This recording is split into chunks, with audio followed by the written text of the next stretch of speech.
Hi guys, welcome to Olamileko Farms. In this video, I'll be discussing some very important topics that you don't want to miss. In this video, I'll be discussing some reasons why farmers are currently in deep pain, why they are crying, why they are some are discouraged. Some have even made up their mind that they are not going to be planting this much in the next planting season. Those reasons are very, very important and should not be taken with light hands. Like we have all experienced a massive fall in the price of agricultural produce.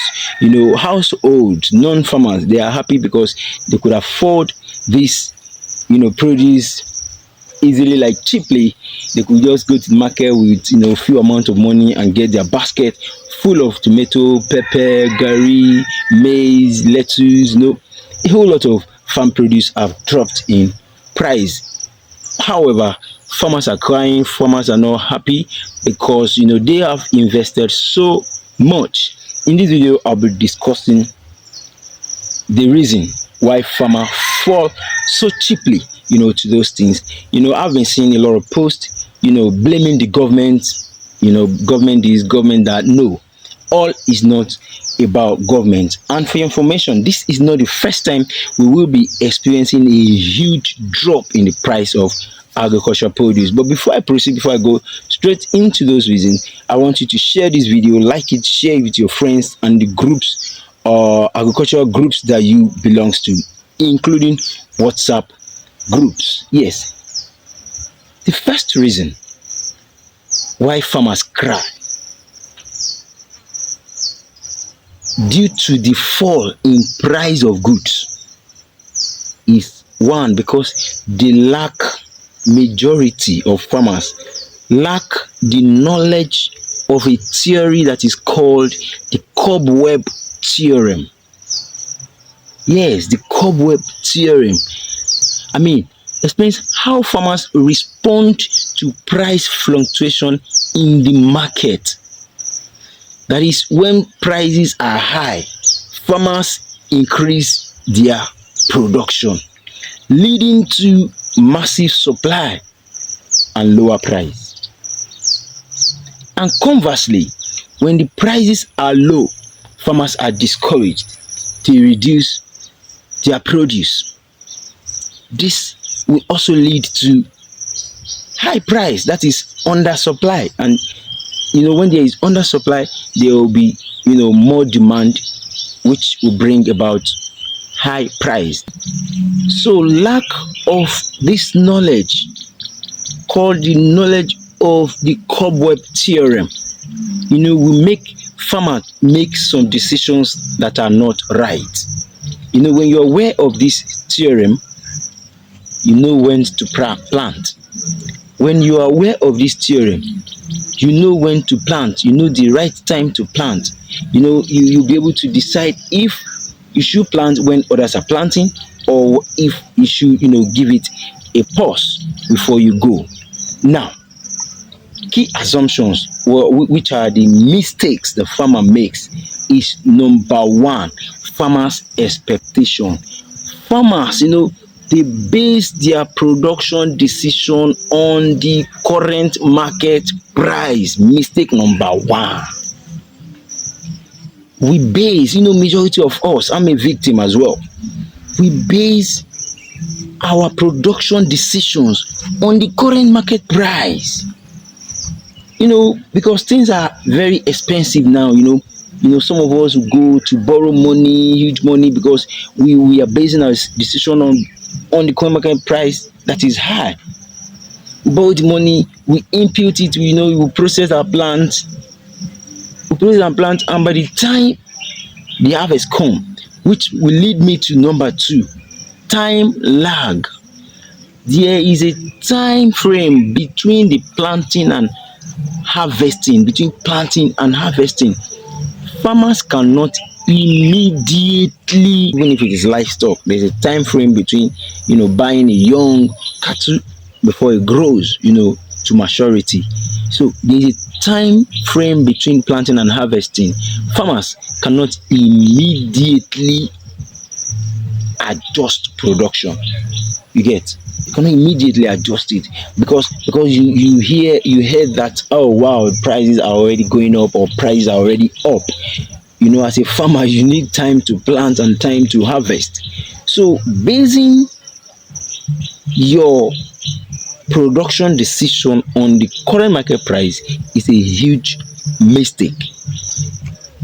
So guys, don't forget this: farmers expectation, you know, basing your decision on the current market price, forgetting there is a time lag, you know, a time of planting and a time of, before you harvest. You know, a lot of things would have happened, saying government decision, government policy, or you know, season.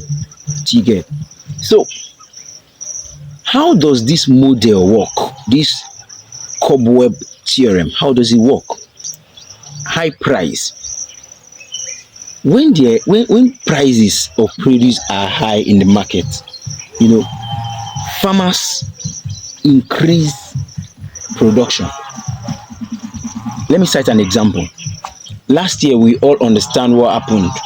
You know, the cost of produce were very high: cassava, maize, soya beans, potato, irish potato, all kinds of produce were so expensive that before you could afford tomatoes, sometimes you're going to be needing, like, say, a lot of money before you could, you know, prepare a meal for your family. So now i I was one of those people that, you know, based my decision on the coin market price last year. You know, I went to a farm to get cassava stem, you know, talking about, you know, just harvesting some now. Hmm? So I was in a farm.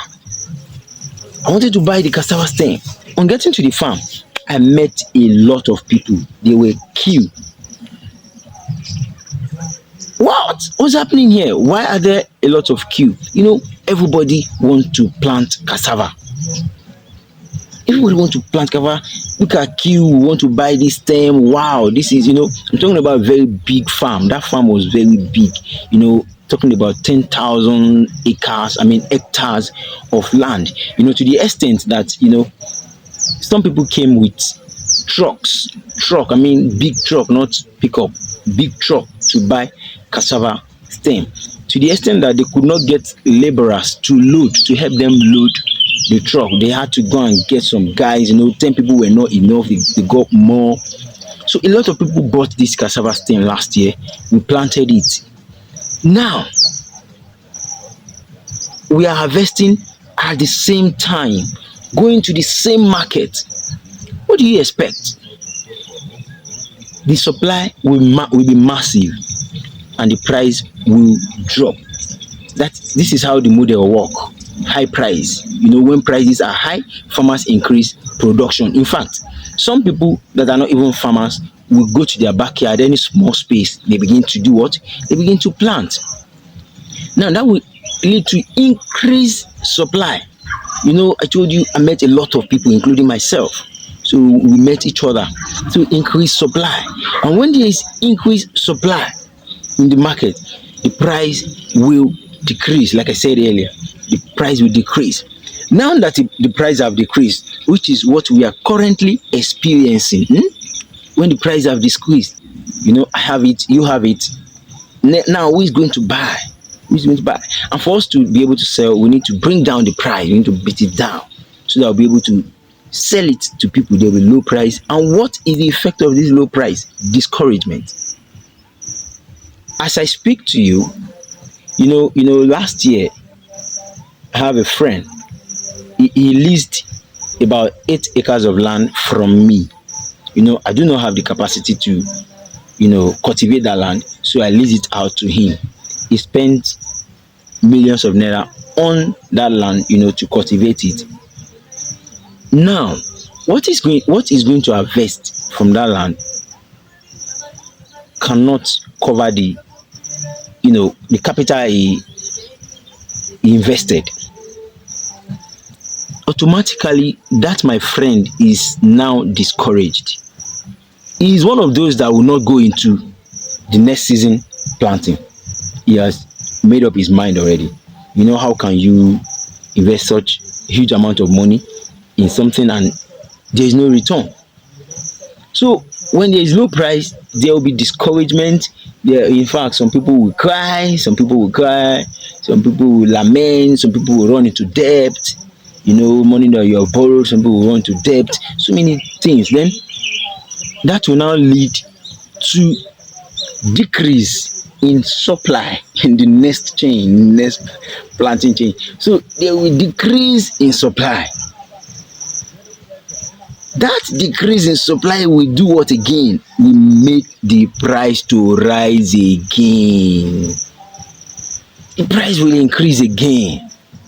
You know, this even a layman would understand. A consistent farmer will have understand this cobweb. You don't need to go to school to understand this cobweb theorem. So cobweb theorem is one of those reasons white farmers cry. Another reason is the season. The season.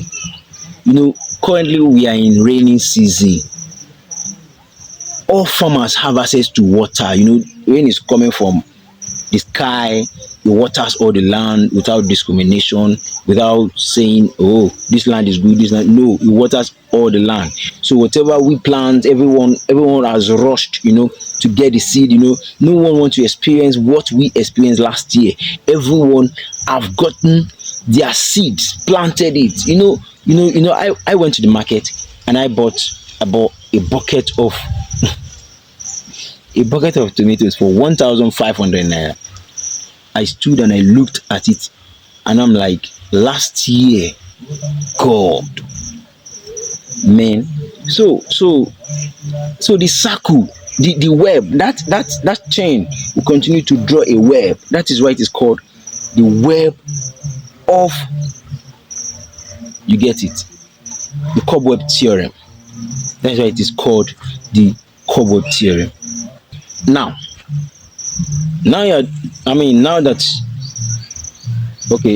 that you have understood cobweb theorem, the season, you know, talking about rainy season, you know, there will be also dry season when, you know, the farmers that will be able to plant will reduce to only those that have irrigation, whether drip irrigation, whether manual irrigation, whether rainfall, whether, you know, all those things.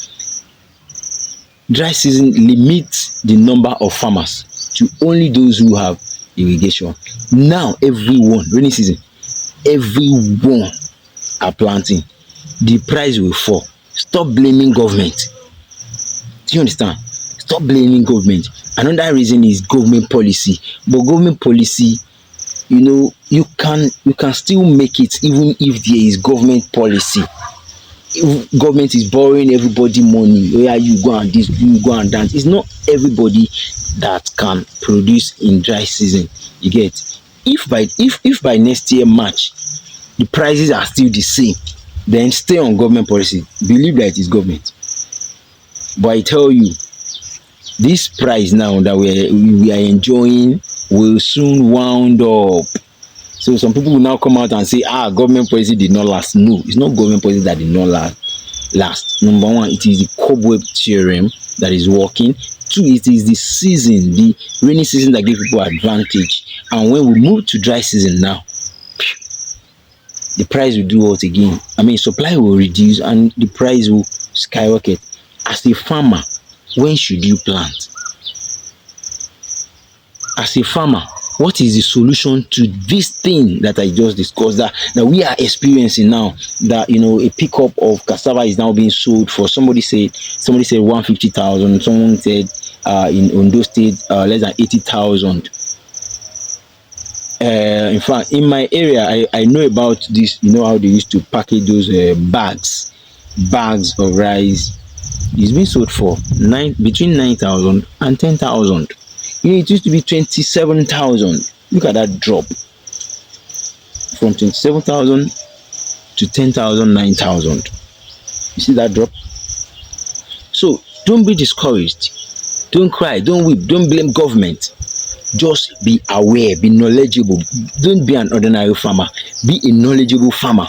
Be a farmer that knows what to do at the right time. Be a farmer that knows when to plant and when not to plant. When to stay back and when to go in.